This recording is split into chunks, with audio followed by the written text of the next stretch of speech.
আজ আমার সঙ্গে এমন একজন বিশেষ অতিথি রয়েছেন যাকে আপনারা খুব ভালোবাসেন, পছন্দ করেন। তিনি হলেন জীবনযুদ্ধের এক লড়াকু সৈনিক, এক আলোর দিশারি, বহু মানুষের অনুপ্রেরণা। একদিকে তিনি যেমন জনপ্রিয় অভিনেতা, নাট্য নির্দেশক, অন্যদিকে তিনি সফল ব্যবসায়ী। তিনি হলেন নাইজেল আকারা।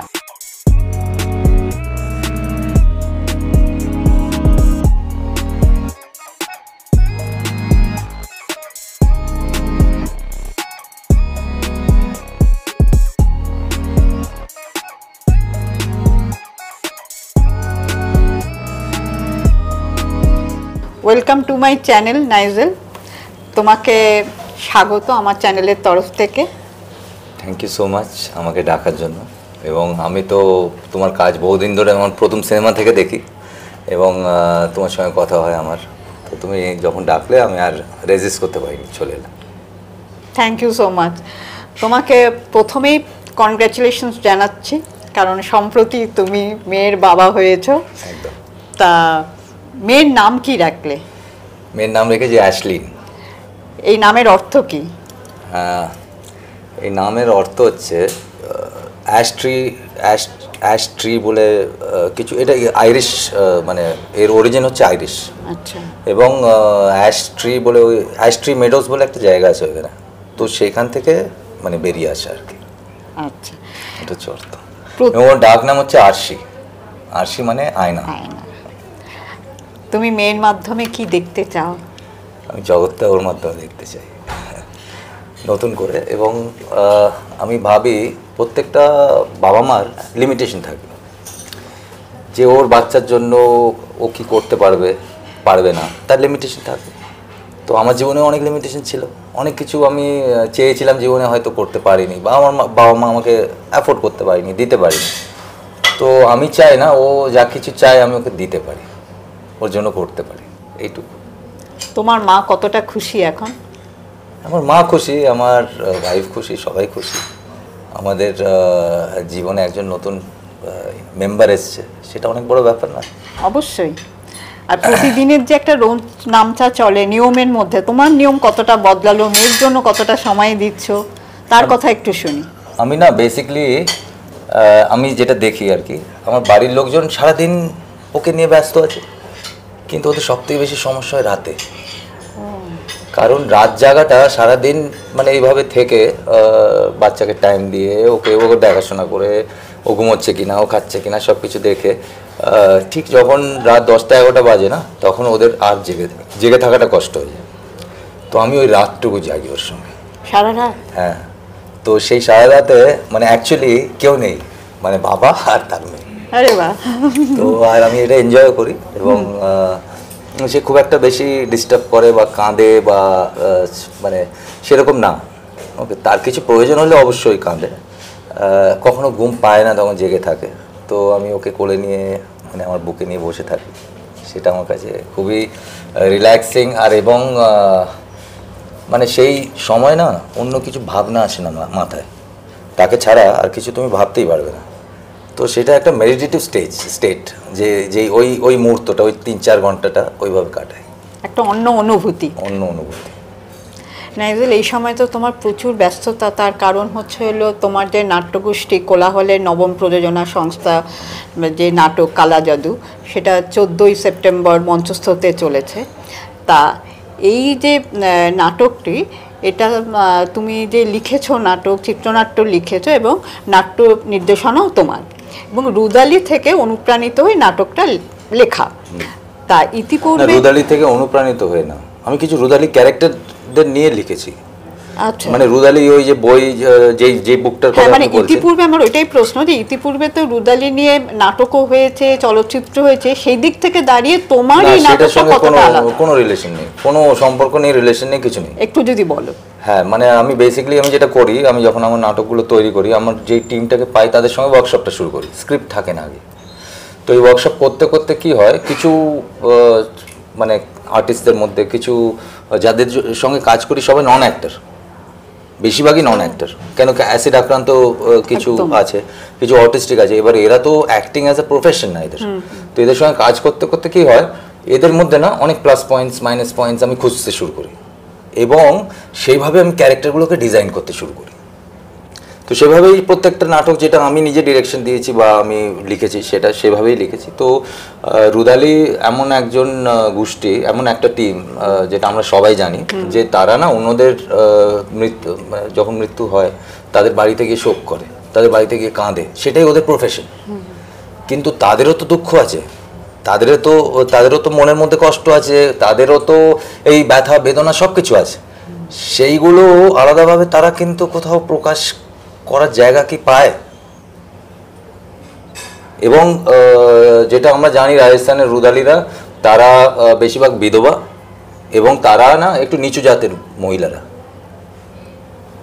তো সেই জায়গা থেকে আমি ভাবলাম এরকম একটা হয় না যে এরা এদের যে শৃঙ্খলের মধ্যে এদের বেঁধে রেখেছে সেটা ভেঙে যদি বেরিয়ে আসে, যে শিকলের মধ্যে এদের জীবনটা আটকানো সেই শিকলটা যদি এরা ভাঙতে পারে, তো সেইভাবেই সেই আইডিয়াটা এলো এবং নাটকটা তৈরি করলাম।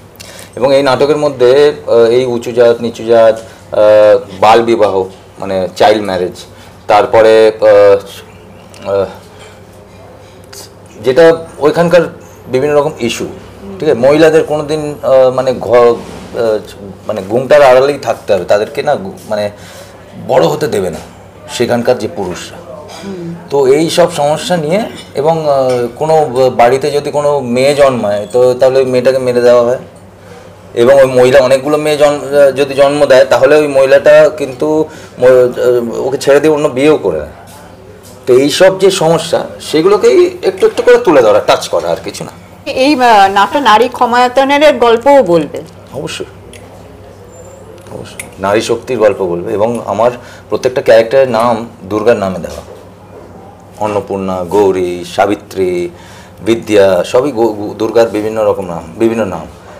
এবং আমি যেটা ভাবি প্রত্যেকটা নারী, দুর্গাও তো একজন নারী, তো প্রত্যেক নারীর মধ্যেই একজন দুর্গা লুকিয়ে আছে এবং সেই দুর্গা যদি বেরিয়ে আসে আর হাতে যদি অস্ত্র তুলে নেয় তখন কোনো উপায় নেই, তাকে পুজো করতে হবে, তাকে দেবী হিসেবে মেনেই নিতে হবে। তো সেটাই মানে আমার মূল বক্তব্য। তুমি তো নাটকের গল্প লিখছো, চিত্রনাট্য লিখছো, এই লেখালেখির অভ্যেস কি তোমার ছেলেবেলার থেকেই? হ্যাঁ, লেখালেখি অভ্যেস আমার ছেলেবেলা ছিল, মানে ছোটোবেলায় ছিল, কিন্তু না আমি লেখার থেকে বেশি যেটা ভালোবাসি হচ্ছে আমি মানে কোনো সাবজেক্ট বা জিনিস নিয়ে ভেবে সেটা নিয়ে কথা বলতে থাকি, আর যদি একজন কো রাইটার পাশে বসে লিখতে থাকে না সেটা আমি বেশি পছন্দ করি। আচ্ছা। কারণ ওই ভাবনার যে প্রসেসটা না, মানে আমি লেখা আর ভাবনাটা একসাথে করলে না ওটা কেটে যায় কোথাও, তো সেটা আমি বেশি পছন্দ করি। বাট লিখি যখন ইচ্ছে হয়, লিখি যখন কিছু ভালো লাগে লিখি। আমার যে সহধর্মিনী তিনি তো পেশায় একজন ডাক্তার, কিন্তু পাশাপাশি পুরস্কারপ্রাপ্ত একজন সাহিত্যিক, তা উনি কি তোমাকে লেখার ব্যাপারে মোটিভেট করেন? হ্যাঁ, কিছু আমার না মানে প্রত্যেকটা মানুষের সিস্টেম তো আলাদাভাবে চলে এবং আমার সিস্টেমটা কীভাবে চলে আমি ভাবি ইংলিশে, কিন্তু ইংলিশ আর হিন্দিতে ভাবি, আমি ওটা ট্রান্সলেট করি আমার মনের মধ্যে এবং বাংলায় আমি বলি। তো এই যে পুরো প্রসেসটা না খুব তাড়াতাড়ি হয় বলে, এখন তো অনেক তাড়াতাড়ি হচ্ছে তো মানুষ বুঝতে পারে না, বাট কি হয় কোনো সময় না কোনো শব্দ আমি খুঁজে পাই না। আমি হয়তো ভাবলাম হট করে যে his life is very sophisticated, তার জীবন খুব সফিস্টিকেটেড, বাংলা কী হবে এটা ভাবতে শুরু করি। তখন আমার ওয়াইফকে আমি জিজ্ঞেস করি যে এটাকে বাংলায় কী লিখবো। তো এই ওয়ার্ড যে এই শব্দগুলো নিয়ে যেই মানে দ্বন্দ্ব চলে, সেখানে আমার ওয়াইফ আমার সাপোর্টার, আমাকে সাপোর্ট করে, হেল্প করে, বলে। যেহেতু তুমি লেখালেখি করছো, তোমার কোনো গল্প বই আকারে আনার ইচ্ছে আছে? না, নেই। আমার নাটক নিয়ে যখন কাজ করি তখনই লিখতে ইচ্ছে করে বেশি করে, তার বাইরে আমি আলাদা করে একটা বই লিখবো বা এটা কোনোদিন ভাবিনি, তার পেছনে সময়টাও দিইনি আর কি। নাটক তো পরিচালনা করছো, সিনেমা পরিচালনা করার কি ইচ্ছা আছে, বা সিনেমায় চিত্রনাট্য লেখার ইচ্ছে আছে? ইচ্ছা আছে, কিন্তু পুঁজিটা নেই। ইচ্ছে থাকলে তো হবে না, সিনেমায় তো ইনভেস্টমেন্টটা হিউজ, তো আমি তো স্টেজের উপরে না সেই ইনভেস্টমেন্টটা কম, তো স্টেজের উপরে ওই ইচ্ছেটা মিটিয়ে নিতে পারছি, কিন্তু সিনেমার জন্য করতে হলে তো ওরকম আমার অ্যাকচুয়ালি প্রডিউসার লাগবে, এবং প্রডিউসার নিলে হবে না শুধু, এখন যা অবস্থা এটা ভাবতে হবে তাকে পয়সাটা ফিরিয়ে কীভাবে দেবে। তো ইচ্ছে তো অবশ্যই আছে, কোনো দিন করবো, কিন্তু আপাতত আমি নাটকটা নিয়েই ফোকাসটা করছি আর কি। সিনেমা করলে কি অন্য ধারার ছবি করবে না কমার্শিয়াল ছবি করবে? এখন তো অন্য দ্বারা আর কমার্শিয়াল বলে কোনো অ্যাকচুয়ালি পার্থক্য নেই। যে সিনেমাই করো না কেন সেটা মানে মানে যা ইনভেস্ট হবে না সেটা রিটার্ন না দিতে পারলে সেই সিনেমা করাটা like it's useless, it's worthless. কারণ একটা জিনিস হচ্ছে এতজন কাজ করছে, মানুষ দেখতে আসছে, এবং এই সব কিছু মিলিয়ে একটা বিজনেসও তো চলে, এবং সেটাকে তো মাথায় রাখতে হবে। তো যেই ধারার সিনেমাই করি না কেন আমার মূল উদ্দেশ্য হবে যে প্রযোজক তার পয়সাটা সে যাতে ফেরত পায়। সফল ব্যবসায়ী, তোমার নিজস্ব সংস্থা রয়েছে, তার শুরুটা কিভাবে হয়েছিল বা কজন কর্মী নিয়ে তুমি শুরু করেছিলে, এবং সেই ব্যবসাটাকে আমি শুনেছি সিকিউরিটি অফিস আছে, কিন্তু সেখানে আর কি কি পরিষেবা মানুষের জন্য প্রোভাইড করো তুমি? প্রত্যেকটা মানুষের ভিতরে না মানে ভালোটাও আছে খারাপটাও আছে, ঠিক আছে, এবং এই দুটোর মধ্যে কোনটার জোর বেশি আমাদের মধ্যে থাকবে সেটার আয়ত্ত আমাদেরই কাছে, সেটার পাওয়ারটা আমাদের কাছে। তো এবার বিভিন্ন ফেজ থেকে তো মানে মানুষের জীবন যায়। তো এবার ব্যাপারটা হচ্ছে যে একটা ফেজের পরে যখন আমি অনেক দিন দীর্ঘদিন জেলে ছিলাম, তারপরে বেরোবার পরে আমার চাকরি পাওয়াটা কঠিন হয়ে গেছে। তুমি সন্ধান করেছিলে সেই সময় চাকরি? হ্যাঁ, আমি 6খানা ইন্টারভিউ দিয়েছি, বিভিন্ন জায়গায় গেছি, ঠিক আছে, তো বাট আমি দেখলাম এটা ডিফিকাল্ট। এইভাবে মানে লোকের দরজায় গিয়ে যদি তুমি চাইতে থাকো তাহলে একটা টাইম এমন আসবে যে তুমি কোথাও কিছু পাচ্ছ না, তুমি আপসেট হয়ে যাচ্ছ, তুমি ডিপ্রেসড হয়ে যাচ্ছ, এবং তুমি হয়তো আবার কোনো শর্টকাট খোঁজার চেষ্টা করবে। তো সেটা না করে নিজেরই একটা সংস্থা করি, যেখানে কিছু করতে হবে না, কিছু সাফাই কর্মী দেবো। সেটার জন্য তো একটা লোক মানে কারোর বাড়িতে বা অফিসে বা কোনো কমার্শিয়াল জায়গায়, ফ্যাক্টরি, রাস্তায়, পাথওয়ে, যেখানে হোক, গার্ডেন যদি পরিষ্কার করে তাকে তো সেই মানুষটাকে 8 ঘন্টা 12 ঘন্টা চাকরিতে রাখতে হবে না, যাবে কাজ করে চলে আসবে, তাদের হেডেকও থাকবে না, এবং আমরা কাজটাও করতে পারবো। তো সেইভাবে প্রথমে আমি 10-12 জনকে নিয়ে একটা টিম তৈরি করেছি। এবার তার মধ্যে প্রফেশনাল কিছু ক্লিনিংয়ের কাজ জানে, বিভিন্ন রকম কেমিক্যাল ক্লিনিং, মেশিন ক্লিনিং আছে যেটা প্রফেশনালি জানতে হবে, না জানলে করা যায় না। তো সেরকম 2টো ছেলেকে নিলাম এবং তাদেরকে দিয়ে বাকিদের ট্রেন করালাম। করি আমরা বিভিন্ন জায়গায় গেলাম কাজের জন্য, তারা কাজ দিচ্ছে না। তো এমনও হয়েছে যে বিভিন্ন জায়গায় গিয়ে আমি বলছি আচ্ছা বাইরের যে ওদের মানে গেট থেকে গাড়ি রোকার জায়গা আছে না, যেটা পাথওয়ে, সেটা ক্লিন করে চলে যাচ্ছি আমরা, ঠিক আছে। এমনও হয়েছে যে আপনি ছিটকিনি দিয়ে দিন বাথরুমটা পরিষ্কার করে চলে যায়। তো এইভাবে লোকের কাছে চেয়ে শুধু না, কে কাজ নিতে হয়েছে শুরুতে। তো সেটা করতে করতে আস্তে আস্তে ডেভেলপ করতে শুরু করলো, এবং এখানে আমার Indian institute of management Kolkata, Joka, তারা সেখানে আমার ব্যবসা একটা সোশ্যাল এন্টারপ্রেনারশিপ সেকশনে কেস স্টাডি, ঠিক আছে। তো সেখানে যারা পড়াশোনা করছে তারা পড়ে আমার কাজ নিয়ে, কারণ সেখানে যেমনি সুলভ একটা সোশ্যাল এন্টারপ্রেনারশিপ, ঠিক আছে, সেইভাবেই এখানে না অনেক মানুষ যারা হয়তো জেলে ছিল বা বিভিন্ন কারণে কোনো রকম প্রবলেমের ছিল, সেখান থেকে বেরিয়ে এসে যখন মানে কাজ খোঁজে না, সেরকম অনেকজনকে আমি এখানে কাজ দিয়েছি, তারা কাজ করেছে এই কোম্পানিতে, এখনও চলছে। কিন্তু এখন বেসিক মাঝে আমরা সিকিউরিটি দিকে ফোকাস করেছি, তারপরে এই সেলিব্রিটি বাউন্সার্স এগুলো দিয়েছি, ঠিক আছে। কিন্তু এখন মেইনলি না টেকনিক্যাল স্টাফ যারা হয়তো হাই ভোল্টেজ ইলেকট্রিশিয়ান, লিফটের কাজ যায়, তো এইরকম টেকনিক্যাল যে ম্যান পাওয়ার সেটা নিয়ে কাজটা বেশি করছে এই কোম্পানি। এবং এটা ছাড়া আমার আরও কাজ আছে। সেটা কি? একটা অর্গানাইজেশন আছে যেটা শুধু ডিজিটাল মার্কেটিং, এআই রিলেটেড কাজ করছে। এআই? হ্যাঁ, এটা নতুন শুরু করেছি, 6-7 মাস হয়েছে। কি নাম কোম্পানি? ব্র্যান্ডিফাই, কোম্পানির নাম হচ্ছে ব্র্যান্ডিফাই ডিজিটাল ইনোভেশনস। এবং সেখানে মেইন যেটা কাজ হচ্ছে আমরা পেটেন্ট নিচ্ছি, আমরা বিভিন্ন রকম ডিভাইস তৈরি করছি, এআই চিপ, বিভিন্ন রকম ফেন্সার দিয়ে, যেটা পেটেন্ট নিচ্ছি। এবং বিভিন্ন রকম ট্রিটমেন্ট, যেমন air treatment, water treatment detect করার যে কাজটা, সেটা ওই ডিভাইসেসগুলো করে। তো সেই কাজটা করছে। এখানে কিছু আইআইটিএনস আছে যাদের আমি নিয়েছি সঙ্গে। এটা একটা নতুন আমার ভেঞ্চার। এছাড়া আরেকটা আছে কোলাওয়াল স্টুডিওস বলে, সেখানে আমরা গান রিলিজ করি, গান ডিস্ট্রিবিউট করি, এবং আমরা কিছু অ্যাড ফিল্মস এগুলো তৈরি করি লোকের জন্য। তো সেটা একটা প্রোডাকশন হাউস, বাট মেনলি এখন কমার্শিয়াল কাজগুলো করছি। কোনো এনজিও ডকুমেন্টারি বা কোনো এডুকেশনাল ভিডিও, যেরকম জিনোম বলে একটা ফার্টিলিটি ক্লিনিক আছে, তাদের পুরো প্রসেসটা কীভাবে হয়, ঠিক আছে, তো সেটা ডক্টরদের এডুকেশনের জন্য। তো সেইভাবে এইরকম জিনিসপত্র তৈরি করি। এই থিয়েটার গ্রুপটা আছে যেটা আমার এনজিও বেসড, মানে কোলাহল থিয়েটার ওয়ার্কশপ, যার আমাদের নাটক বেরোচ্ছে, এগুলো নিয়ে আছে। এখন তাহলে টোটাল তোমার কর্মী সংখ্যা কত এখন? কর্মী সংখ্যা মানে সব মিলিয়ে ওই 1000-1100 কাছাকাছি। যখন তুমি জেলে ছিলে সেই সময় তুমি হিউম্যান রাইটস নিয়ে মাস্টার ডিগ্রি করো, তা হিউম্যান রাইটস নিয়ে যে মাস্টার ডিগ্রি করেছো তার মূল চ্যাপ্টারগুলো কি ছিল? তার যেটা সিলেবাসে থাকে ওরকম চ্যাপ্টারগুলোই ছিল, এবং আমি থিসিস করছিলাম একটা সাবজেক্ট, একটা নিয়ে। ওই প্রশ্নতেই আসছিলাম যে তুমি পিএইচডি করছিলে। হ্যাঁ, সেই পিএইচডি ওটা শেষ করিনি আমি, কারণ সেটা জেল থেকে বেরোবার পরে আমি করতে পারিনি। ও পিএইচডিটা এখনো কমপ্লিট করেন? ওর পিএইচডি সাবজেক্ট কি ছিল তোমার? সেটা ছিল যে এই বন্দীদের উপরে যে লাইক যে ওদের যে অ্যাকচুয়ালি হিউম্যান রাইটস হিসেবে ওদের যে পাওনা, সেখানে মানে কোথায় ওরা বঞ্চিত সেটা নিয়েছিল। এবং সেটা জেলে থাকাকালীন করাটা যতটা সোজা ছিল, এটা বাইরে বেরিয়ে এসে করাটা সম্ভব ছিল না। তাহলে পিএইচডিটা কমপ্লিট করার ইচ্ছে রয়েছে তো? না, আর ইচ্ছে নেই। কেন, আমি ভাবি একটা মানুষ যতই ডিগ্রি নিক না কেন, যতই পড়াশোনা করুক না কেন, কিন্তু লাইফের এক্সপিরিয়েন্সের সঙ্গে যে পড়াশোনাটা ওর হয় না, তার থেকে বড় পড়াশোনা কোথাও হয় না।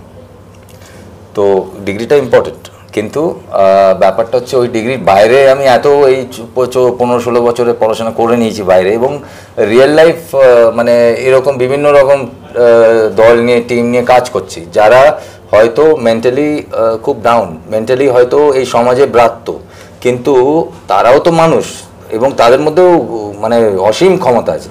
কেউ এক্সপেরিমেন্ট করেনি, কেউ ওইগুলোকে মানে সুযোগ দেয়নি, অপরচুনিটি ওরা পায়নি। তো সেই অপরচুনিটিগুলো তাদের কাছে তৈরি করে দেওয়া, এবং তাদের মধ্যে যে প্রতিভাগুলো আছে সেটাকে বার করে নিয়ে আসার যে কাজটা করছি, এর থেকে বড় হিউম্যান রাইটস আমার মনে হয় না হয় কিছু। আমার তো এটা ইম্পর্টেন্ট না যে আমাদের লাইফে কি অসুবিধা হচ্ছে, কি সমস্যা হচ্ছে, বিভিন্ন মানুষের লাইফে বিভিন্ন রকম সমস্যা আছে, আমরা কিভাবে ওই সমস্যার সঙ্গে কোপ করি, মানে সেটাকে কিভাবে ফেস করি এবং সেটাকে কিভাবে ট্যাকল করে বেরিয়ে আসি, সেটাই খুব ইম্পর্টেন্ট। কিন্তু এবং এদের মানে একটা মেয়ে আছে যার এই গলাটা পুরো মানে অ্যাসিডে পোড়া আর কি। তো আমি ওদেরকে প্রথম দিন বলেছি, তোমাদের গল্প আমাদের কাউকে বলতে হবে না, আমি শুনতে চাই না, এবং কাউকে বলতে হবে না, কোথাও বলতে হবে না, কোনো ইন্টারভিউ কোথাও, ঠিক আছে। এবং আমি না তোমাদের এই পোড়া জায়গাগুলো আমি দেখাবার জন্য তোমাদের সঙ্গে কাজ করছি না, ঠিক, তোমাদের ভালো লাগবে, তোমাদের একটা আয় হবে, plus at the same time কী বল, তোমরা অনেক কিছু করতে পারো, সেটা আমরা অনেক অন্য মানুষের কাছে প্রমাণ করতে হবে, সেই জন্য করছি। তো আমি ওকে বলেছিলাম যে ওড়নাটা পড়ে না রুদালির, মানে সেটাতে তুমি তোমার গলাটা কাভার করে নিতে পারো।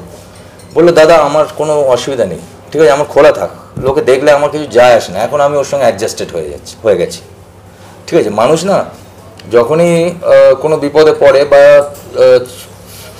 নিজের মধ্যে কোনো খামতি থাকে না, তখন আমরা সবসময় ভাবি লোকেরা কি বলছে, লোকেরা কিভাবে আমাকে মানে আমাকে অ্যাকসেপ্ট করছে না, এইসব বলে না।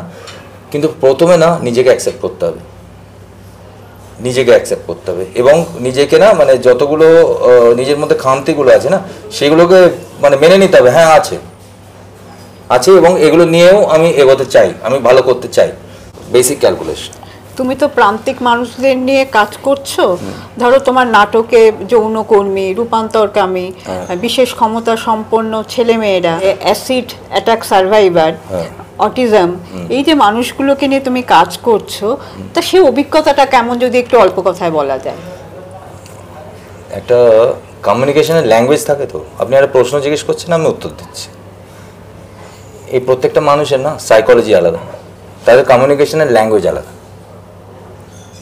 কিভাবে বললে ওরা ওদের বেস্টটা দেবে, সেই মানে অভিজ্ঞতা, মানে মেইন আমার এক্সপিরিয়েন্স হচ্ছে যতক্ষণ ওদের সঙ্গে থাকি, কাজ করি, আমার এটাই খুঁজে বার করা সবথেকে বড় কাজ, ঠিক আছে।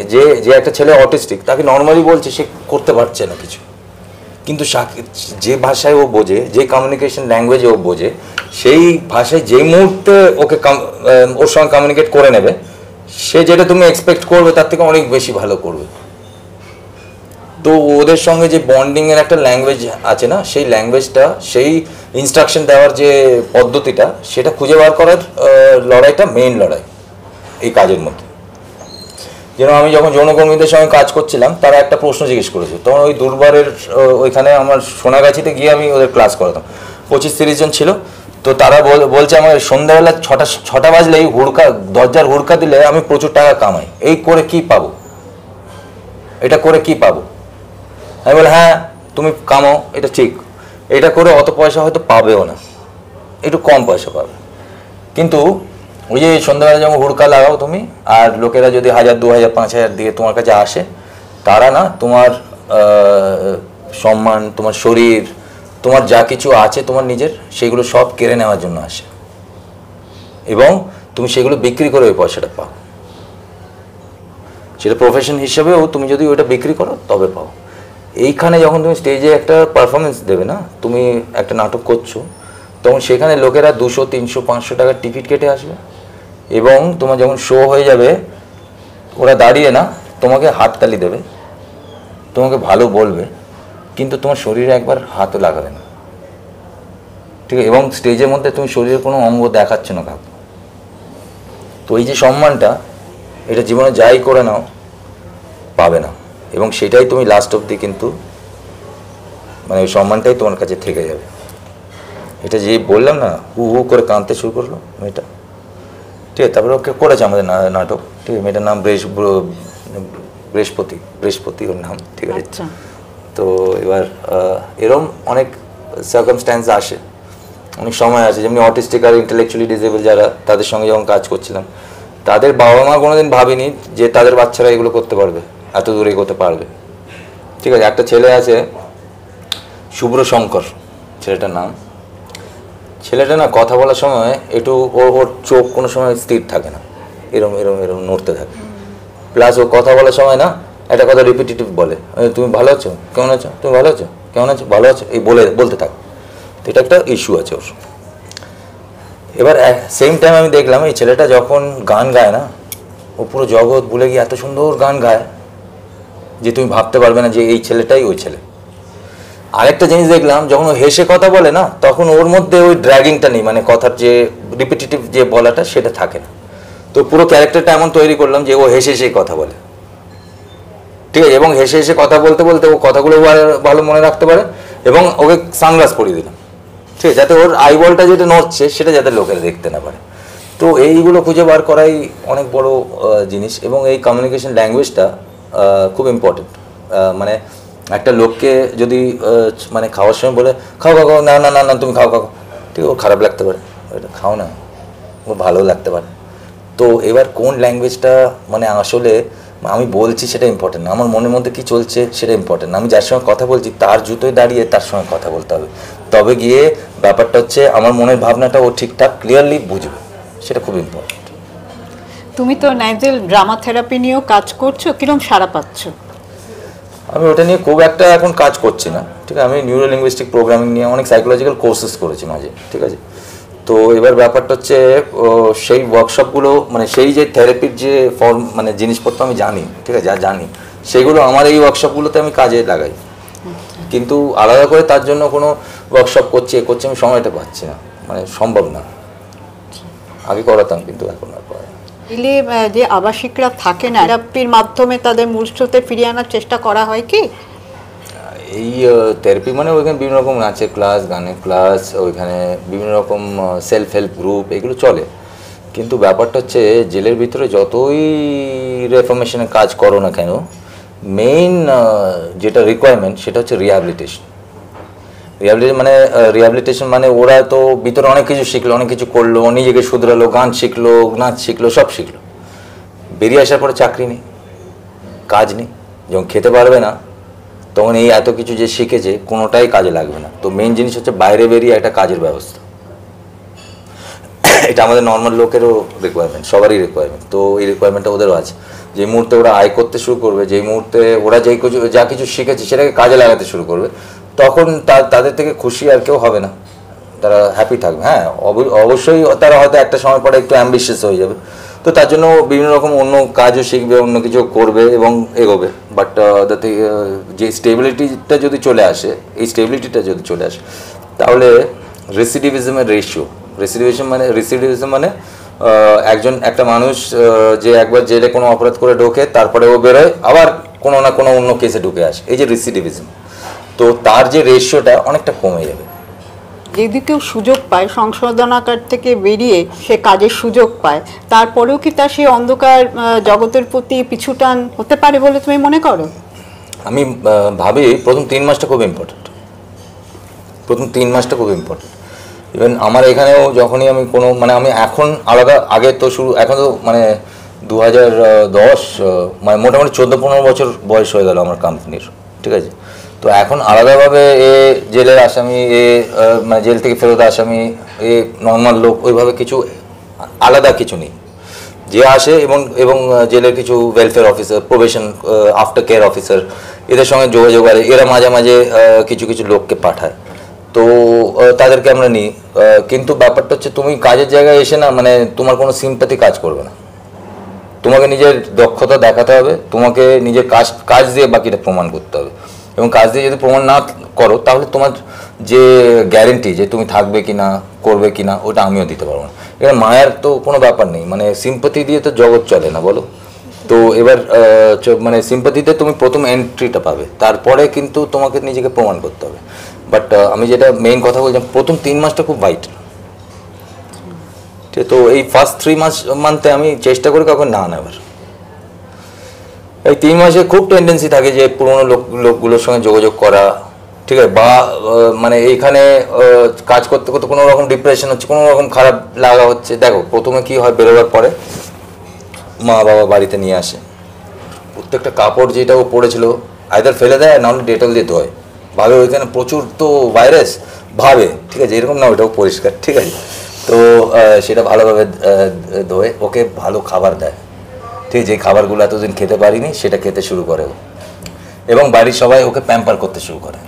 এবার কিছুদিন, মানে আমি বলছি একটা ছেলে যার 20, 22, 25, 30 বছরের মধ্যে, মানে 16 থেকে 30-এর মধ্যে, তার বেশি বয়স্ক লোকের কথা এখন বলছি না আর কি। তো খুব প্যাম্পার করতে শুরু করে, এবং হয়তো মাসি আসে, আত্মীয়রা সব যোগাযোগ করে, তারা আসে, ঠিক আছে, যারা যায়নি ওখানে দেখা করতে তারাও এসে কথা বলে, পাড়ার লোকও ঠিকঠাক কথা বলে। এবার 10-12 দিন এইভাবে কেটে যায়। 12 দিন পরে কি হয়, এবার কতদিন বসে থাকবি, এই কথাগুলো ওকে শুনতে হয়, ঠিক আছে। তোর জন্য আমাদের সব কিছু বিক্রি হয়ে গেল, ঠিক আছে, আমি জমি বিক্রি করে তোকে জেল থেকে বার করলাম। এবার আমাদের আমাদের পুরো ফ্যামিলির মধ্যে কেউ কোনোদিন কোর্ট দেখেনি, কেউ কোনোদিন জেল দেখেনি, তোর জন্য দেখতে হলো। এই কথাগুলো ও রিপিটেড শুনতে থাকবে, ওর মধ্যে কাজ করতে শুরু করবে, কিছু কাজ কর, ভালোভাবে চলার চেষ্টা কর, অমুক তমুক অনেক কিছু জ্ঞান শুনতে পারবে। এবার করতে করতে এবার ও কাজের চেষ্টা করবে। এবার কাজের চেষ্টা যখনই করবে, যদি ওর ক্রাইমের লেভেলটা কীরকম তার উপরে বাকিটা ডিপেন্ড করছে। এবার ও যদি নিজের এলাকার মধ্যে চেষ্টা করে, যে যদি লোকজন ওইখানে ওকে একটু ভয় পায় বা একটু ওকে মানে পছন্দ করে না, তাহলে ওকে কাজ দেবে না চট করে, বলে তোর কিছু টাকা লাগলে নে, ঠিক আছে, কিন্তু এখানে কাজ কি আর কাজ করবে। বাইরে গিয়ে যদি কাজ করতে শুরু করে, হয়তো কোনো জায়গায় কাজে ঢুকলো, সেখানে নিজের আইডেন্টিটি লুকিয়ে ঢুকলো, মানে ও যে ভিতরে ছিল কাউকে জানায়নি, তাহলে কি হবে, ওইখানে ও থাকাকালীন ও কাজ করতে থাকবে এবং সবসময় মনের মধ্যে ও চিনে নেয়, এই লোকটা এইভাবে দেখছে কেন আমাকে, ও চিনে নেয়নি তো, ঠিক আছে, ও একে তো চেনা চেনা লাগছে, এগুলো চলবে আর কি মাথার মধ্যে। তো যদি আইডেন্টিটি লুকিয়ে যদি ঢোকে, যদি ও নিজের পুরো আইডেন্টিটি সব কিছু জানিয়ে ঢোকে, তাহলে কিন্তু ওর মধ্যে এগুলো চলবে না, আস্তে আস্তে ও বিল্ড আপ করতে শুরু করবে। এবার এই পুরো ফেজটা না 3 মাস মানে পুরো হয়ে যাওয়ার পরে না, তখন বোঝা যাবে অ্যাকচুয়ালি ও লাইফে কী করতে চাইছে। এটা বেশিরভাগ ক্ষেত্রেই আমি দেখলাম, অনেকটা আমি নিজের এক্সপিরিয়েন্স থেকেও বলছি, মানে এগুলো হয়, মানে ব্যাপারগুলো চলে আর কি। যারা নাকি জেলে থাকে, একটা সময় শোনা যেত সেখানে 3rd ডিগ্রি চালু ছিল, যদিও সেটা ভারতীয় আইন অনুযায়ী বেআইনি। এরকম অভিজ্ঞতা কি তোমার হয়েছিল?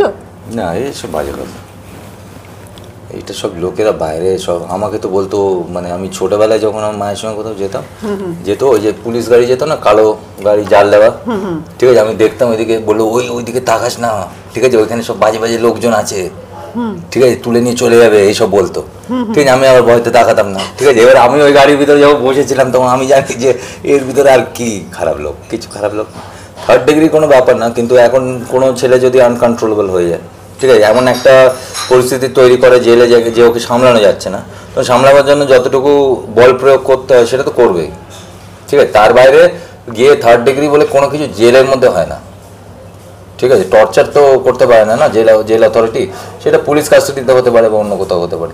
এবার যা হয় নিজেদের মধ্যে গোষ্ঠী মারপিট বা টিম থাকে বিভিন্ন রকম, ঠিক আছে, এই দাদার সঙ্গে ওই দাদার লড়াই, সেইগুলো তো হতে থাকে যেগুলো পেপারে আমরা দেখতে পারি। এবার লড়াইটা লাগলে থামাবার জন্য পুলিশকে তো আসতে হবে মাঝে, মানে বা জেলের সেইগুলো হয় অনেকবার দেখেছি, কিন্তু অ্যাজ সাচ থার্ড ডিগ্রি হয় না। কিন্তু জেল তো আমাদের জেল না, কারেকশনাল হোম, শুধু পশ্চিমবঙ্গের সংশোধনাগার। তো 2000 কারেকশনাল হোমস অ্যাক্ট হিসেবে তো জেলে অনেক কিছু হচ্ছে, যেখানে স্পোর্টস, খেলা, ঠিক আছে, অনেক কিছুর মধ্যে জেলের যে জেলে যারা আছে তাদেরকে ইনভলভ করানো হচ্ছে, তাদের লাইফগুলো চেঞ্জ করার জন্য, অন্যরকম সাইকোলজি আসার জন্য। এবার কে কতটা নিতে পারছে না সেটা তাদের উপরে পুরোপুরি। ছেলেবেলার থেকেই তোমার আদর্শ ছিল জেনারেল শঙ্কর রায়চৌধুরী, যাকে তুমি সামনে থেকে দেখেছো, এবং তুমিও স্বপ্ন দেখতে যা আর্মি অফিসার হবে। কিন্তু তুমি চৌরাস্তাতে হারিয়ে গেলে কিভাবে বা কেন? সত্যি কথা বলবো, একদম প্রথমত আমার তো খুব ইচ্ছে ছিল, ঠিক আছে, এবং আমি এনসিসি করতাম, আমি NCC C certificate, B certificate এগুলো করতে গেছিলাম, ঠিক আছে। তো এবার তারপরে আমি রাগবি খেলতাম, ঠিক, রাগবি আমি সাউথ ইস্ট এশিয়া লেভেল টুর্নামেন্টও খেলেছি, ঠিক আছে। এবার ব্যাপারটা হচ্ছে না, মানে আমি তখন এই যে এনডিএ, ন্যাশনাল ডিফেন্স একাডেমি, আর সিডিএস দুটো পরীক্ষা হয়। এনডিএ ক্লাস 10-এর পরে দেওয়া যায় এবং গ্র্যাজুয়েশন পরে সিডিএসটা দেওয়া যায়। আমি গ্র্যাজুয়েশন আমার হয়নি মনে হয়, তখন ফার্স্ট ইয়ারে আছি, তখন আমি সিডিএস দিয়ে দিয়েছি। কিন্তু আমি তো এলিজিবল না, ঠিক আছে, এবং এনডিএর একটা নিয়ম আছে যে একটা বয়সের লিমিট আছে, 16 বা কিছু একটা লিমিট আছে। তো সেই হিসেবে আমার বয়স 1 বছর বেশি ছিল, তো এনডিএটা আমি এলিজিবল না। তো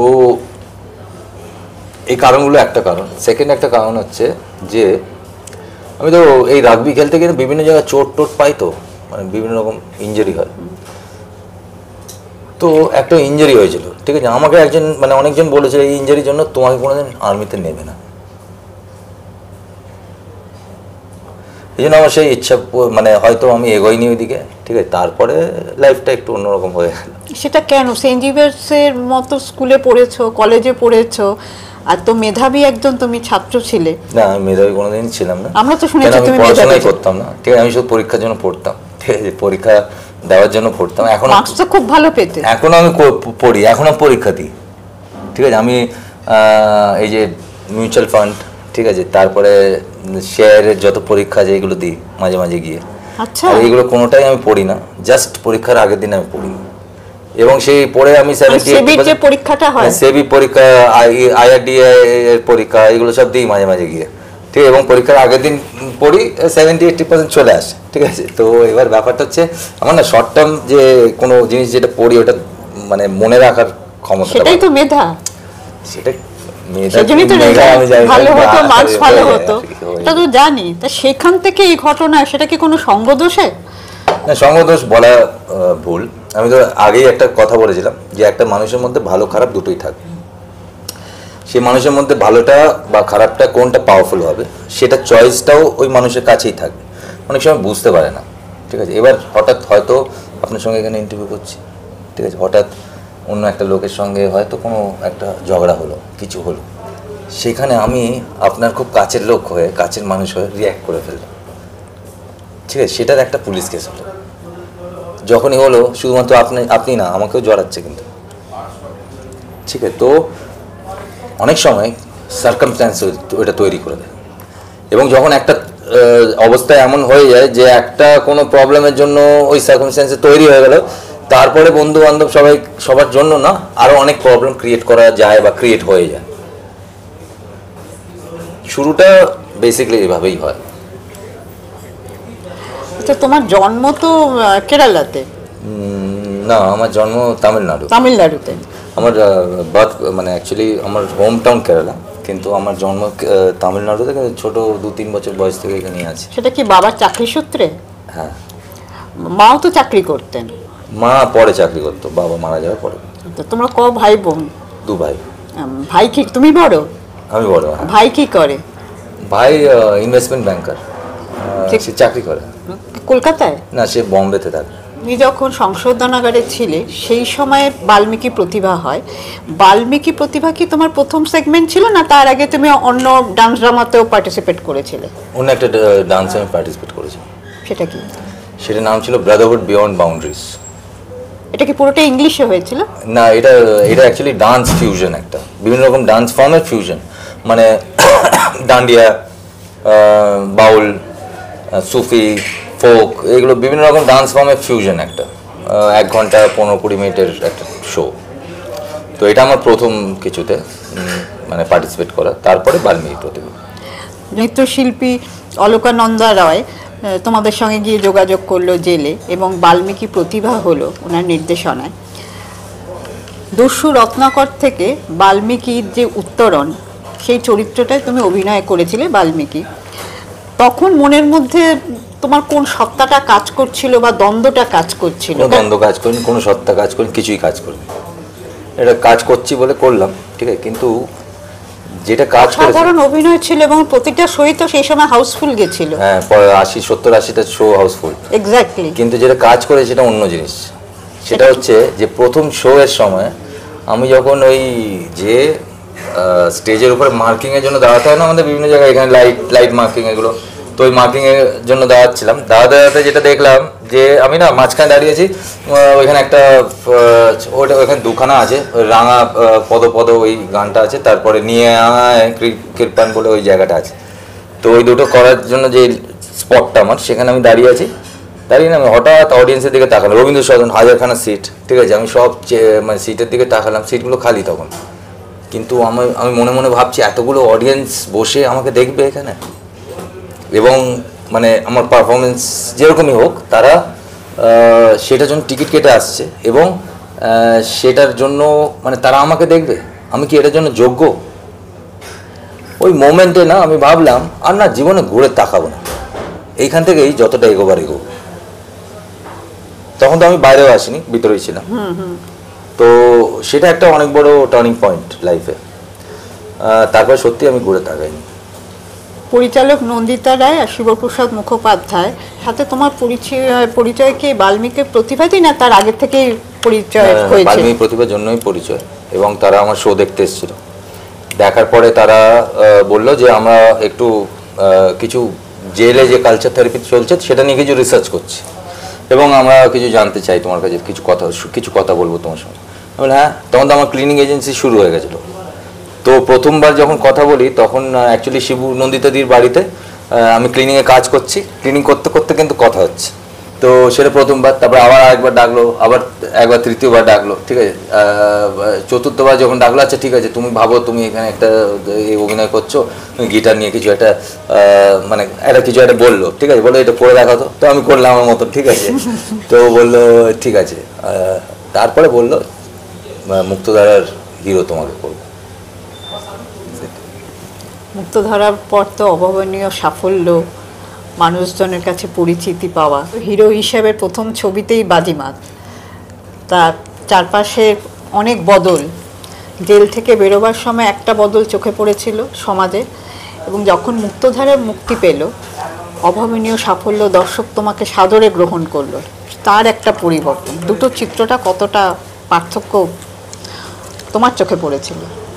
প্রথমে না বুঝতে পারছিলাম না, মানে একটা এক্সাইটমেন্ট, একটা খুশি, একটা টপ অফ দ্য ওয়ার্ল্ড, মানে একটা কি বলতো মানে যেটা ভাবিনি কোনোদিন পেয়ে যাওয়া, এরকম ব্যাপার চলছিল।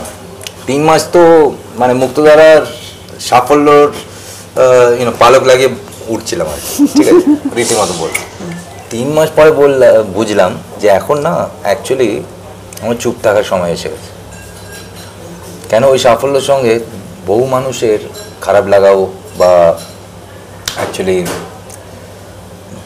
মানে যখন মানে আপনার আন্ডারে কেউ কাজ করবে বা কারো আন্ডারে কেউ কাজ করবে বা কারোর জন্য যে কাজ করবে, সবসময় এরকম করে দেয়।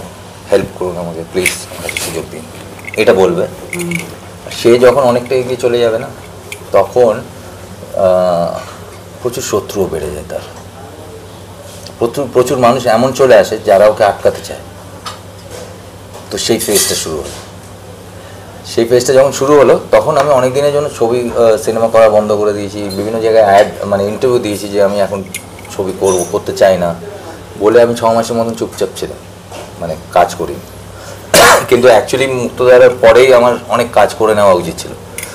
তো ওই গ্যাপটা যে নিলাম 6-7 মাস, সেখানে কি ভালো ভালো কাজ যেগুলো আসছিল সেগুলো আসা বন্ধ হয়ে গেছে। হয় না, এটা সবার সঙ্গেই হয়। একদমই।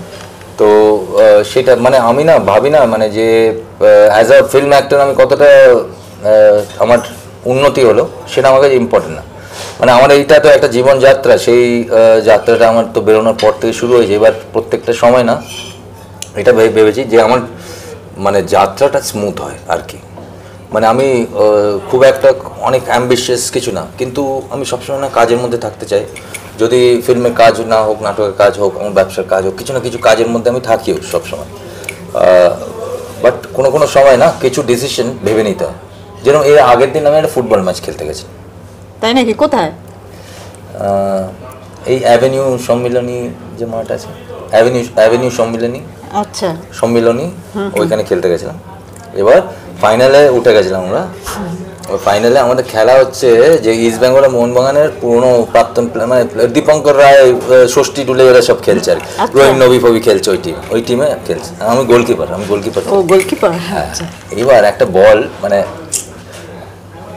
মানে সবাইকে কাটিয়ে ওই ষষ্ঠী ডুলে একটা বল নিয়ে ঢুকছে, হ্যাঁ, এবং দিয়ে বাইরে থেকে না হেভি জোরে গাদাম করে পাঞ্চ করেছে।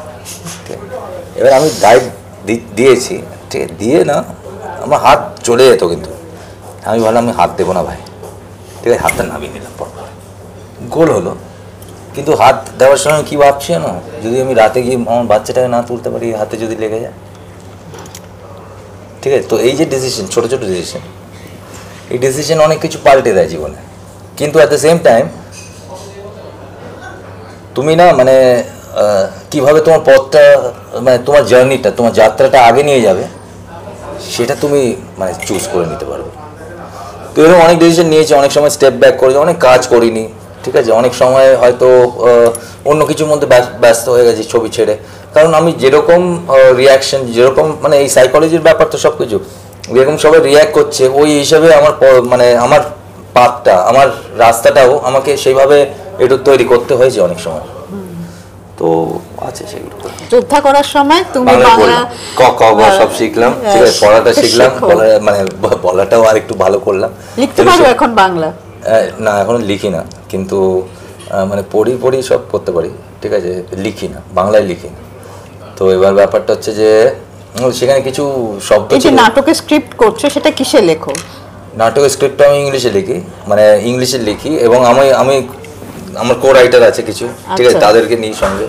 এবার বাংলাটা বলি, ওরা লিখে, ঠিক আছে, লিখে তারপরে ডিটিপিতে ওটা প্রিন্ট হয়, পুরো বাংলা হয়ে আসে। আচ্ছা, তোমার তো লাস্ট অভিনীত ছবি ছিল তীরন্দাজ সবর। হ্যাঁ। তারপর আর তোমাকে ছবির জগতে পাচ্ছি না কেন? উপযুক্ত চরিত্র পাচ্ছ না বলে, নাকি সচেতনভাবে এড়িয়ে যাচ্ছ, নাটক নিয়ে বেশি ব্যস্ত আছো? মানে ইভেন ট্রেলার লঞ্চ হয়ে সিনেমাটা রিলিজ হয়নি, এরকম আছে। তো সেরকম কাজ আর করতে চাই না। একটা কাজ দুটো কাজ বছরে করব, সেটা একটু ঠিকঠাক মানে প্রোডাকশনে হবে এবং একটু ঠিকঠাক রিলিজ হবে। যদি ছবিটা করে লোকের কাছে না পৌঁছয়, তাহলে মানে পয়সাটাও তো খুব একটা, বাংলা ইন্ডাস্ট্রি এত বেশি পয়সা না যে ওটা দিয়ে সব কিছু চলে যাবে দুটো ছবি করে। তো সেটা করার আয়ের জায়গা অন্য আছে আমার কাছে। তো এবার ওইটা খুব ইম্পর্টেন্ট যে আমি একটা দুটো ছবি একটু ঠিকঠাক জায়গায় ঠিকঠাক লোকের কাছে করতে চাই, এটাই। আর না হলে ঠিকঠাক পয়সা পেতে হবে, তবে কাজ করবো। অভিনেতার কোন জায়গাটা সব থেকে স্বাধীন মাধ্যম বলে মনে হয়, নাটক নাকি সেলুলয়েড? কোনোটা অ্যাকচুয়ালি স্বাধীন না, কিন্তু স্টেজ তুলনামূলক আর একটু স্বাধীন। কারণ হচ্ছে যখন শোটা শুরু হয়ে যায় না, তারপরে আর কিছু কোনো কারো হাতে থাকে না, তখন অভিনেতার হাতে থাকে। তো সেইটার জন্য স্টেজটা ওই অর্থ থেকে স্বাধীন। কিন্তু না হলে একটা অভিনেতা সবসময় ডিরেক্টর কন্ট্রোলড, এবং ডিরেক্টর চায় আমার মতন, মানে আমি যেটা চাই সেটা আমার অভিনেতা করুক, সেটা ভালো হোক মন্দ হোক যাই হোক, কিন্তু ডিরেক্টর যেটা চায় সেটা যাতে অভিনেতা করতে পারে। তো সেটা অ্যাজ এ ডিরেক্টর যখন আমি নাটকটা ডিরেক্ট করছি তখন আমিও চাই আমার আর্টিস্টের কাছে, সেভাবে আমি যাদের কাছে কাজ করি তারাও চায়। তো তারা অলওয়েজ একজন অভিনেতা মানে তার ভাবনার দিকটা স্বাধীন, সে ভাবতে পারে, সে অনেক কিছু একটা ক্যারেক্টার নিয়ে তার ক্রিয়েটিভিটি তার চিন্তা ভাবনার জায়গা থেকে সে সবসময় স্বাধীন, কিন্তু তার কাজের জায়গায় না, সে কন্ট্রোলড, সে অবশ্যই কন্ট্রোলড। যখন অভিনয় করো সেই জায়গাটা বেশি ঝুঁকি, এখন যেহেতু নাট্য নির্দেশক হয়ে গেছো সেই জায়গাটা বেশি ঝুঁকি, কোনটার ঝুঁকি বেশি? ঝুঁকি ঝুঁকি রিস্কি, রিস্কি কোনটা রিস্কি না, রিস্কি কেন, সেটা মানে ভালোবেসে বেশি করি। বাড়তি চাপ, কোনো চাপ নিয়ে করলেই তো ওই কাজটা তো ভালো হবেই না কোনোদিন, ঠিক আছে? তো চাপ ছাড়া, চাপহীন থেকে কাজ করার চেষ্টা করি, এবং সেটা অভিনয় করি কি ডিরেকশন দিই সেগুলো ভালোবেসে সবাই মিলে করবো, এই আর কি। তুমি একজন অভিনেতা, একজন নায়ক, তা নিজেকে ফিট রাখতে তুমি কি করো? তুমি তো মার্শাল আর্ট 2-2.5 বছর ধরে কিছু করছি না, মানে এটা বলছি সত্যি কথা, কিন্তু না হলে আমি সবথেকে যেটা পছন্দ করি মাঠে গিয়ে দৌড়ানো, ওর থেকে ভালো কোনো এক্সারসাইজ আমার কাছে নেই, ঠিক আছে? মাঠটা খুব পছন্দ করি, মাঠে দৌড়ানো, পুশ আপ, বিভিন্ন রকম ফ্রি হ্যান্ড এক্সারসাইজ যেটা হয় তার থেকে ভালো আর কিছু হয় না। আমি মার্শাল আর্ট করেছি, আমি অনেক কিছু করেছি, এগুলো ছোটোবেলার আমার মানে স্বপ্ন ছিল যে আমি মার্শাল আর্ট শিখবো, আমি নাচ শিখবো, আমি এটা শিখবো। ব্রুস লির ফ্যান ছিলে? ব্রুস লি শুধু না, আরও অনেকজনের ফ্যান ছিলাম, কিন্তু ব্যাপারটা হচ্ছে সেগুলো না ছোটোবেলায় পূরণ হয়নি। তো আমি যখনই আয় করতে শুরু করি টুকটাক করে এগুলো করে নিয়েছি আর কি, ঘোড়া চালানো শেখা, ঠিক আছে, এগুলো করে নিয়েছি। আচ্ছা, আর মায়ের হাতের রান্না নাকি রেস্টুরেন্ট হোটেলের খাবার, কোনটা প্রিয়? মায়ের হাতে। কোন রান্নাটা মায়ের হাতের রান্না তোমার সব থেকে ফেভারিট? আমার সবথেকে ফেভারিট খাবার হচ্ছে ভাত, সেদ্ধ ডাল আর একটা অমলেট, এতে আর ফেভারিট আর একটু ঘি যদি থাকে সঙ্গে, এর থেকে ফেভারিট আর মনে তৃপ্তি দেওয়ার মতন খাবার আর অন্য কিছু নেই। কিন্তু এমনি আমার মা আর বউ যেগুলো রান্না করে সবই আমার পছন্দ। রান্না খাবারের জন্য না একটা টাইম এমন গেছে যে একবেলা খেতাম, সেই একবেলা খাবারই ছিল আমার কাছে, আর সারাদিন কিছু খেতাম, বাইরে বেরোবার পরে বলছি স্ট্রাগল পিরিয়ড। আচ্ছা, কারণ কি বলে, বেশি খেয়ে নিলে না মাছটা চালাতে পারবো না, পয়সা নেই বেশি, তো ওইভাবে চলতো। তো খাবারের প্রতি আলাদা মানে এইটা ওইটা না, পেট ভরার জন্য যা পাবো ঠিক আছে, পাতে যেটা থাকবে কিছু নষ্ট করবো না, এই দুটো জিনিস মাথায় থাকবে। এবার আমার মা তো সাউথ ইন্ডিয়ান স্পেশালিস্ট, সে সাউথ ইন্ডিয়ান মাছ মানে টক দিয়ে এগুলো সব বানায়। আবার আমার বউ হচ্ছে আমাদের বেঙ্গলি স্পেশালিস্ট, সে ইলিশের ভাপা হোক, সে সর্ষে ইলিশ হোক, বেগুন দিয়ে কালো জিরে কাঁচা লঙ্কা দিয়ে ঝাল হোক, ঠিক আছে, তারপরে ওই কচু শাক দিয়ে ইলিশের মাথা হোক, তো সেগুলো খুব ভালো বানায়, এবং যা বানায় ও খুব ভালোই বানায়। তো সেই বিভিন্ন রকম দুরকম মানে রেসিপিগুলো আমি টেস্ট করতে পারি, বাড়িতেই পাওয়া যায়, ঠিক আছে। তো আমার বাড়ির খাবারই পছন্দ, এবং সবথেকে মানে তৃপ্তি দেয় যে খাবারটা সেটা হচ্ছে ভাত, ডাল, একটু ঘি আর একটা ডিম ভাজা, অমলেট, দ্যাটস ইট। দ্যাটস। আর পোশাকের ব্যাপারে কোনো ছুতমার্ক আছে? কিছু নেই, একটা জিন্স আর শার্ট আমি সবথেকে কমফোর্টেবল, বেশিরভাগ সময় ওটাই পরি, কিন্তু দরকার পড়লে প্রয়োজন পড়লে পড়তে পারি। আমি এমনি পাঞ্জাবি, খান স্যুট এগুলো খুব পছন্দ করি, কিন্তু প্রবলেমটা হচ্ছে না এগুলোতে না পকেট নেই, এই মানি ব্যাগ মানে মোবাইল অনেক কিছু রাখতে হয়, তো সেগুলোতে পকেট থাকে না। পাঞ্জাবিতে যে পকেটটা থাকে সেখানে রাখলে পরে পাঞ্জাবিটা এরকম ঝুলে, তো এইটার জন্য না এটা বেশি কমফোর্টেবল লাগে। কিন্তু না হলে আমি পাঞ্জাবি, খান ড্রেস, পাঠান এগুলো অনেক আছে আমার কাছে, পড়তে পছন্দ করি, কিন্তু পড়ি না এই কারণে। এবং পড়লেও আমি চেষ্টা করি নিচে ওই পাটিয়ালাটা না পড়ে যদি জিন্সের সঙ্গে ওটা পরা যায়, তাহলে পকেটে সব কিছু চলে এলো এবং ওইটা উপর থেকে ঝুলছে, ঠিক আছে। মহিলা ফ্যান ফলোয়িংকে সামলাও কিভাবে? আমি সামলাই না, তারাই নিজেদের সামনে মাঝে মাঝে রেগে যায়। এক একটা এপিসোড যখনই আমার জীবনে ঘটে, বিয়ে হলো রেগে গেল অনেকজন, ঠিক আছে, আরও কিছু হলো অনেকজন রেগে গেল। বিয়ের পরে কি মহিলা ফ্যান ফলোয়িং কমে গেছে? কমে যায়, মানে আমি না, আমার একটা খুব ভালো গুণ আছে, আমি না কাউকে চট করে ব্লক করি না।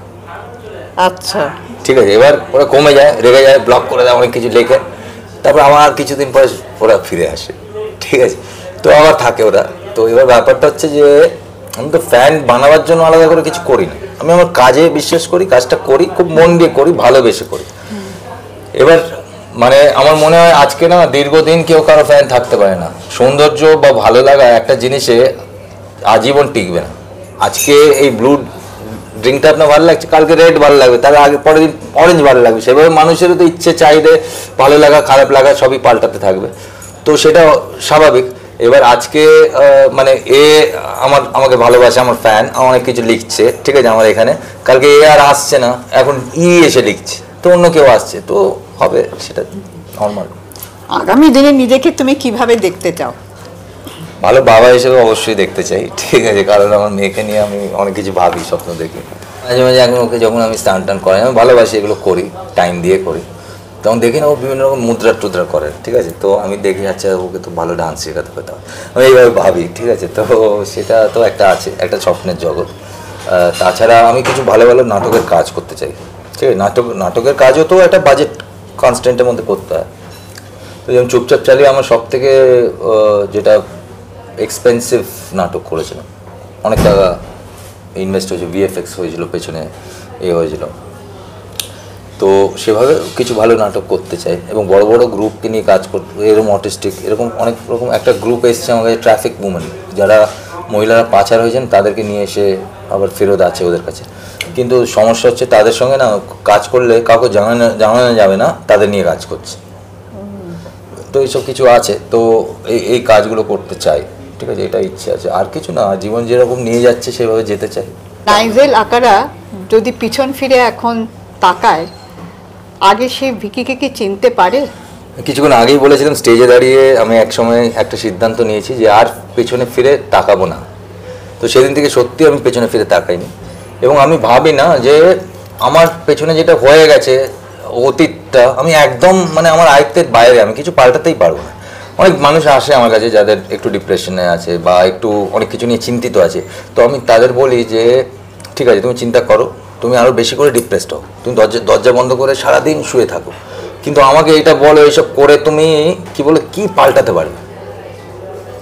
কিন্তু তুমি যেই অবস্থায় আছো সেই অবস্থার এগেনস্টে যদি তুমি লড়তে থাকো এবং তার এগেনস্টে কি করলে কিভাবে তুমি কমফোর্টেবল হতে পারবে সেটা যদি ভাবতে শুরু করো, তাহলে কিন্তু হয়তো একটা উপায় বেরিয়ে যেতে পারে।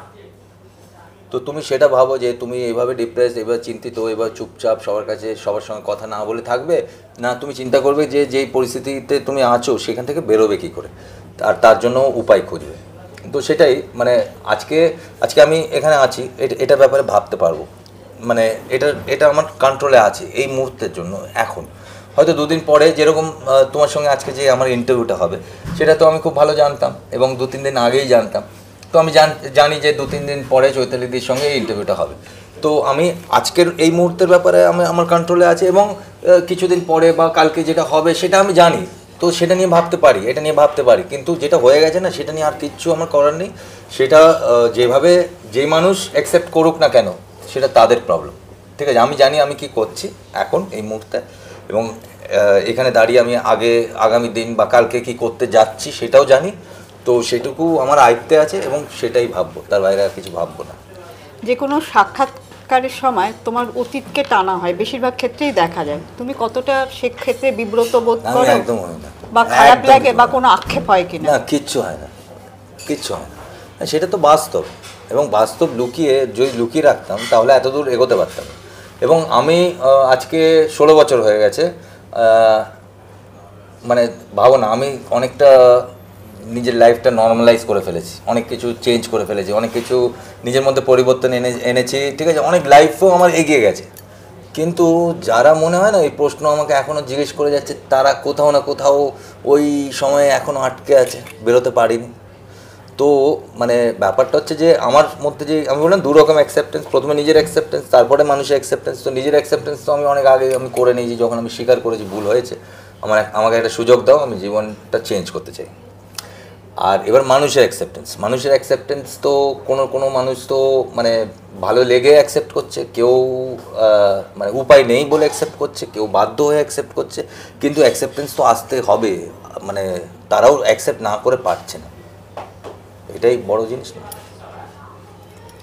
নাইজেল, তুমি এখন ভীষণ ব্যস্ত, তার মধ্যে তুমি আমাকে এতটা সময় দিলে যে তোমাকে ধন্যবাদ জ্ঞাপন করছি আমার এবং আমার দর্শকদের তরফ থেকে। Thank you so much. আবার তোমার সঙ্গে দেখা হবে, আশা করি তুমি আবার আমার চ্যানেলের বিশেষ অতিথি হয়ে আসবে। নিশ্চয়ই দেখা হবে, এবং তুমি ভালো থেকো। তোমার চ্যানেলের যারা ভিউয়ার্স তাদেরকেও জানাই সবাই ভালো থেকো। এবং মানে আমরা একটা জিনিস ভুলে যাই যে যে আমরা অনেক কিছু চাই জীবনে, কিন্তু আমার হাতে যেটা আছে এবং আমি যেটা পারি তার বাইরে হয়তো মানে কপালের আগে এবং সময়ের আগে আমি কিছু পাবো না। তো যেটুকু আছে আমি সবসময় আমার বেস্টটা দেবো, এবং আপনাদেরও বলি আপনাদের বেস্টটা দিন যা যা করেন তাতে। Thank you so much. Nigel, তুমিও খুব ভালো থেকো, তোমার মেয়ের জন্য অনেক আশীর্বাদ রইল। Thank you. আর কেউ যেন ভিকি না হয়, অপরাধের অংশ না হয়, তার জন্য নিরন্তর লড়াই করে চলেছেন নাইজেল আকারা। তার সততা, অভিনয় প্রতিভা এবং শিল্প ও কলার প্রতি তার প্রগাঢ় ভালোবাসা অনেককেই স্পর্শ করে। নাইজেল তার স্বপ্ন পূরণের লক্ষ্যে এগিয়ে চলুক, আমাদের সেই শুভেচ্ছাই রইল।